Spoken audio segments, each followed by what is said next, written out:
desde essa época, você já declarava publicamente uma admiração pelo Flow, né? Sim, Então, desde essa época.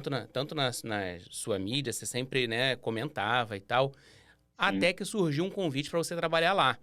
Então, É. fala pra gente, assim, como é que foi essa mudança para você e deixa o pessoal entender hoje o que você faz dentro da estrutura dos estúdios Flow. Boa. O Flow, ele sempre foi um desejo meu de trabalhar desde que, de fato, eu comecei o Gringos Podcast ali, né? Era até então um desejo incubado. Eu tinha pretensões, claro, de fazer o Gringos Podcast, ele se tornar aí um podcast grande do nicho de rap, né? Sei lá, um dos maiores, se pudesse. Hoje em dia, ele é grande. De números, ele tem uns 30 mil inscritos lá no YouTube, com muita força, muita raça e sem, assim, falar pra você que na raça mesmo, sabe? Mas eu sei que ele tá deixando um legado além disso, que é o que eu quero conversar mais pra Sim, frente. A gente fala desse assunto lá naquele papo que eu falei pra você vamos voltar, do que o podcast pode agregar, tá? Então, eu sempre tive isso incubado ali no começo, né? Porque até então tava focado ali no Gringos. Aí, com o tempo, acabou despertando mais esse interesse. Esse interesse de estar dentro do flow, de fazer o flow se tornar maior ainda do que ele já é. De estar ali dentro colaborando de alguma forma, sabe? E o dentro que eu digo, não é exatamente dentro do Flow Podcast. Eu costumo até brincar lá que eu falei pra você, pô, eu sou verdadeiro pra caramba, velho. Não que as outras pessoas não sejam, tá? Mas as pessoas, às vezes, isso eu não via acontecer com ninguém, tá? Mas às vezes eu sei que pode acontecer, de tipo assim, pô, você trabalha no Flow Podcast? Eu falo, eu trabalho nos estúdios Flow, muitas vezes eu falo, Uhum. né? Porque eu trabalho nos estúdios Flow, não trabalho diretamente no Flow Podcast em si. Eu não Para o tô pessoal lá, eu não entender, sou. né? Lá É, hoje, assim, são vários podcasts dentro É uma holding de exatamente, podcast, assim, né? É um grupo de exatamente, podcast. Então, você faz parte do grupo hoje. exatamente, entendeu? E é isso que eu queria, fazer parte do grupo. Tanto que, para você ter uma ideia, eu fui lá algumas vezes fazer visita com o pessoal e tal, mas até hoje, velho, eu não fui, nunca fui lá encher o saco dos caras e assistir um ao vivo lá da sala. Aham. Entendeu? Nunca fui, até hoje. Eu tô quase 7 meses lá e até hoje eu não fui lá encher o saco dos caras pra ficar assistindo ao vivo lá. Porque pra mim eu tô atrapalhando, porque eu sei o quanto atrapalha muita gente no ambiente. Sim, Aí entra sim. esse lance também que a gente tá falando de bastidores, né? Que assim, precisa num ambiente de podcast, pessoal, só quem tá trabalhando, né?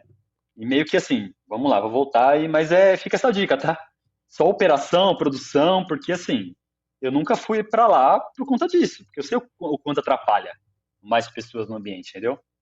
Mas a minha Sim. entrada no Flow foi muito isso, então eu tracei algumas estratégias ali, cheguei a entrar em contato lá pelo LinkedIn na época, com uma das pessoas responsáveis, não vou ficar aqui dando dicas, porque assim, não adianta tentar fazer o que eu tô falando, tá, pessoal? Não vou ficar falando até nomes de quem eu entrei em contato ou deixei de entrar, porque você pode tentar entrar em contato e você não ser verdadeiro, que nem eu fui na época, né? Na época eu entrei em contato com uma pessoa lá que trabalha internamente lá, e eu peguei e falei, ó, pô, se o Gianzão tiver precisando de uma ajuda aí para fazer X, Y, Z coisas, estou à disposição. Foi assim que eu entrei em contato. Não fui Aham. invasivo, me coloquei à disposição na época, tá? Então, se coloquem à disposição, não sejam invasivos. Né? Inclusive, eu estou fazendo um processo seletivo lá nos estúdios, que assim, pô, não vai adiantar ficar me chamando no WhatsApp para alguma coisa, perguntando, enfim, não adianta tentar pílulas, né? Porque eu só vou saber de verdade se você quer trabalhar no Flow quando você estiver lá dentro. Até então, o que eu vejo muita gente é só vislumbrando estar no Flow e não querendo trabalhar. Porque assim, Sim, sim. você que quer entrar no Flow, nos estúdios Flow, tá? Fique sabendo, você vai ter que trabalhar bastante. Porque aquilo é uma máquina que a gente está crescendo ainda, a gente não cresceu o que a gente quer, a gente está na metade ainda do que a gente quer, entendeu? Então, E hoje, graças a Deus, eu posso falar isso, né? A gente sim. quer. Aham.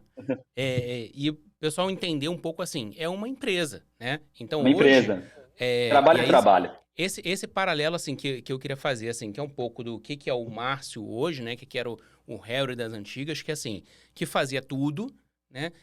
E aí lá é um podcast que, assim, que já tomou uma proporção, né? Muito grande, né? que consegue trabalhar como uma empresa. Então, você tem uma pessoa que faz isso, uma pessoa que faz aquilo. Então, fala um pouquinho assim, por exemplo, né, se estivesse fazendo o que a gente está fazendo aqui lá, um podcast normal lá, o do Flow, para o pessoal ter como referência, né? Quantas pessoas teriam envolvidas no momento do episódio? No episódio, ó, normalmente lá a gente trabalha com um operador só, né? Porque aí tem a produtora. A produtora fica dando suporte pro artista, então aí já tem duas.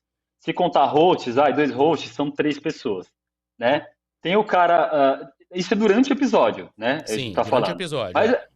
tá, durante o episódio. Então ali, trabalhando ativamente, a gente colocaria quatro ali no mínimo, Uhum. tá? Trabalhando ali ativamente no episódio. Que aí tem o Vamos pós falar, também episódio. vamos falar antes do episódio, ou seja, para Antes, gerenciar boa. convidado, É, toda divulgação, mídias sociais, enfim, essas questões todas assim. Quantas ó, pessoas têm tem, envolvidas lá? aí a gente pode colocar o Thumb Maker nessa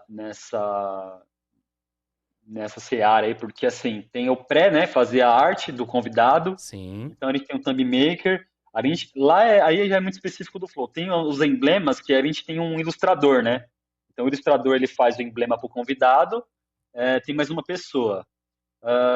Eu colocaria também o Thumb Maker, deixa eu ver.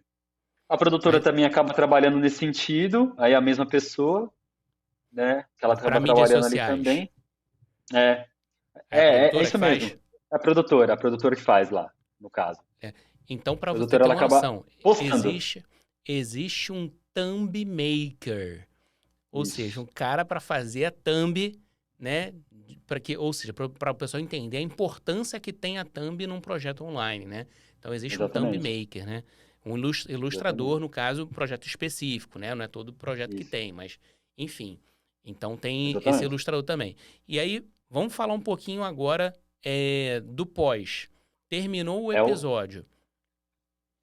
o pós a gente tem o editor mesmo, de fato, que faz o corte e ele faz ali o upload para o YouTube, né? Escolhendo o título e thumb que às vezes, dependendo do programa, tá? Não são todos. O Flow mesmo tem uma equipe formatada.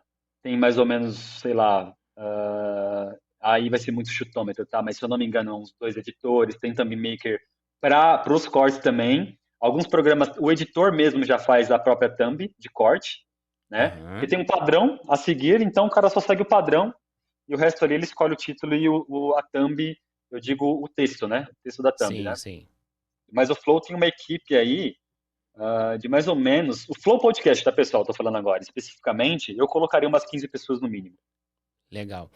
É isso, eu até comentei num outro episódio aqui, né? Que a gente, quando pensa num programa de entrevista, como é o Flow, por exemplo, se a gente for voltar 20 anos atrás, eu sempre tenho como referência o programa do Jô Soares, né? Que era um programa de entrevista na TV.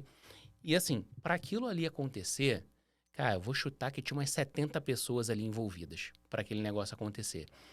E aí Sim, vem esse universo da internet que possibilita fazer isso com uma outra dinâmica. Então você já encurtou para um programa grande, né, como o Flow, com 12 pessoas. É, E aí você tem programas mais simples. Eu vou pegar um que eu gosto de comparar também com o Jô Soares, que é o. Acho que é Mais Que 8 Minutos, do Rafinha Bastos, né? isso mesmo. Eu imagino que assim, que seja só uma pessoa atrás da câmera ali. Mas não seja uma pessoa fazendo atrás da câmera, enquanto os caras estão conversando ali. E a gente vem para essa geração como a minha aqui, que é zero atrás da câmera, não tem ninguém atrás da câmera, né? A gente está aqui, a gente troca a cena, coloca palmas aqui, a gente. E aí? E aí, Tá gostando do episódio? Aí a gente. Uhum. Uhum. Beleza, né? Tá gostando. Então, assim, você vai aqui, nem vou trocar câmera agora aqui, né? Mas, enfim, você controla o áudio, enfim, faz essas coisas todas aqui. E para mostrar que, assim, que o quanto que a evolução da internet possibilitou, e agora a gente está falando de realidades extremas. Eu queria trazer esse extremo mesmo, né? Que é pegar o Flow, que provavelmente aí, né, é a maior referência nacional aí para podcast, né? com um podcast extremamente simples, começando, né, como o meu aqui. Então, mostrar que dentro desse universo aí, você vai ver o tamanho do seu projeto e ver, né, onde que ele se encaixa, quanto você vai investir, como você pode começar, ou de repente vou começar mais simples e vou crescendo ao longo do caminho. Enfim, te possibilita uma série de caminhos aí a trilhar, né?